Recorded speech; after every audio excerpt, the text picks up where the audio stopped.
السلام عليكم ورحمة الله وبركاته. بسم الله والصلاة والسلام على رسول الله وعلى آله وصحبه ومن والاه. Welcome to a new episode of our series إن أريد إلا الإصلاح ما استطعت.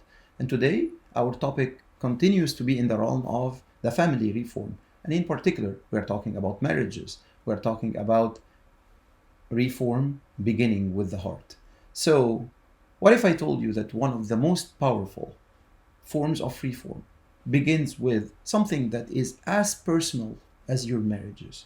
Because think about it, strong marriages lead to strong families lead to strong communities, and strong communities change the ummah at large. So today, on the other hand, many relationships are struggling, and this is not because of lack of love, it's because of lack of understanding, patience, and mercy. So let's actually try to examine what would be the ideal marriage. How would it look like? So first and foremost, let's take the guidelines from Allah's words, and in particular when Allah subhanahu wa ta'ala told us in Surah Al-Rum, وَمِنْ آيَاتِهِ أَنْ خَلَقَ لَكُم مِّنْ أَنفُسِكُمْ أَزْوَاجًا لِتَسْكُنُوا إِلَيْهَا وَجَعَلَ بَيْنَكُم مَّوَدَّةً وَرَحْمَةً إِنَّ فِي ذَلِكَ لِآيَاتٍ لِقَوْمٍ يَتَفَكَّرُونَ. So, and among his signs that he's created from you, from yourselves, for you from yourselves, spouses, that you may find tranquility within them, and he placed between you affection and mercy. And this is indeed signs for those who do reflect. So here the verse is actually highlighting three main or key ingredients for a successful marriage. Number one is tranquility, which is sakina. So your spouse should be a place of peace, not stress. So that's number one. Number two, affection, mawadda.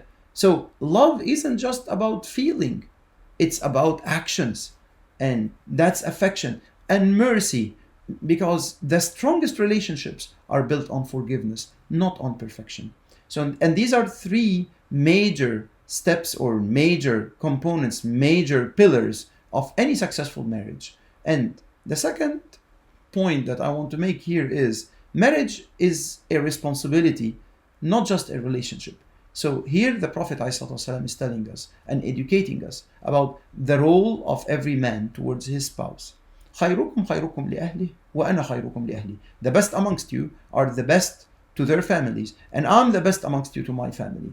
And this is narrated by Tirmidhi. So the true measure of character isn't how good you are with strangers, it's how good you are to the closest to you, which are your family members, and in particular your spouse. So your spouse deserves your best, not just your leftover. And finally, the hadith where the Prophet ﷺ is educating us. When it comes to the day-to-day, the believer cannot hold grudges against his spouse or her spouse. So a believing man should not hate a believing woman. If he dislikes one of her qualities, he would love, or characteristics, he would be pleased with another one. Narrated by Imam Muslim. So the key takeaway here is no one is perfect. None of us is perfect. كل ابن آدم خطاء. None of us is an angel. But for a successful marriage to take place, to be kind of always consistently successful, you need to focus on the good side of your spouse, not the flaws. Don't go after their flaws, because none of us is empty of flaws. So if you keep looking for perfection, you would destroy what is beautiful already. And the Prophet ﷺ didn't just preach for it, but he has given us the amazing example, as always. So the Prophet ﷺ was a role model as a husband, was always helping his family members, helping his spouses, doing chores for them, playing with children and whatnot.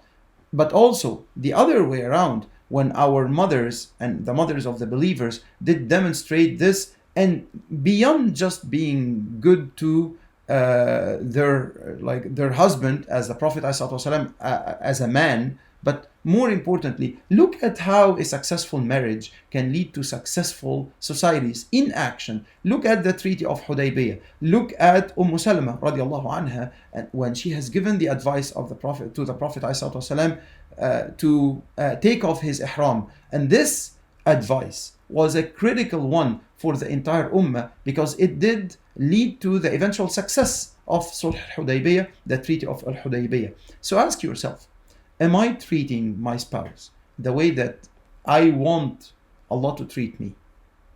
And that's a fundamental question. So now let's get into the practical actions. Number one, show love in actions, not just in words. So give your spouse a genuine compliment, not just like an artifacted or like an artificial compliment. Make it genuine from your heart. Perform a small act of kindship. So help her with a task, tell her I'm sorry when you commit a mistake, and so on. The second thing here is communicate with empathy. Communicate with compassion.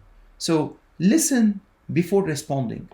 And in many cases, especially for men dealing with their wives, in many cases, your wife just wants you to listen. You don't need to talk. You don't need to speak. She wants a listener. So she doesn't want you to hear her words. She wants you to listen to her words. There is a magnificent difference between the two. So also, compassion in communication means that you say small words like thank you, I appreciate you, I love you, and so on and so forth, right?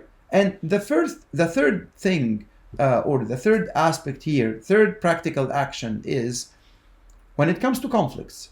All of us, we will face conflicts at our homes. Resolve conflicts with mercy. Resolve conflicts with wisdom. So when disagreements do take place, focus on solutions. Do not focus on pointing fingers. Do not just focus on who's mistaken. Don't immediately think about who to blame. Think about how to solve the issue. And make dua for your spouse daily, because that would soften your heart. And finally, a final thought. A successful marriage isn't about avoiding problems. It's about handling these problems with both love and patience. So this Ramadan, as we always say, it's an opportunity for transformation. Will you seize this opportunity to transform how you deal with your spouse, with the intention of having this as your first step towards reforming the entire Ummah, towards building a strong family, towards raising the next generation of leaders? Will you do that? We ask Allah subhanahu wa ta'ala to be among the best to our family members, to be among the best to our spouses. We ask Allah subhanahu wa ta'ala to make our houses full of tranquility, full of kindness, full of compassion, full of love. And we ask Allah subhanahu wa ta'ala to make our houses pleasing to Him subhanahu wa ta'ala. We ask Allah subhanahu wa ta'ala to make this Ramadan a game-changing Ramadan for the lives and each and every one of us. We ask Allah subhanahu wa ta'ala to forgive our sins and resurrect us with the Prophet ﷺ in Jannat al-Firdaus. أقول قولي هذا وأستغفر الله لي ولكم وجزاكم الله خيرا. السلام عليكم ورحمة الله وبركاته.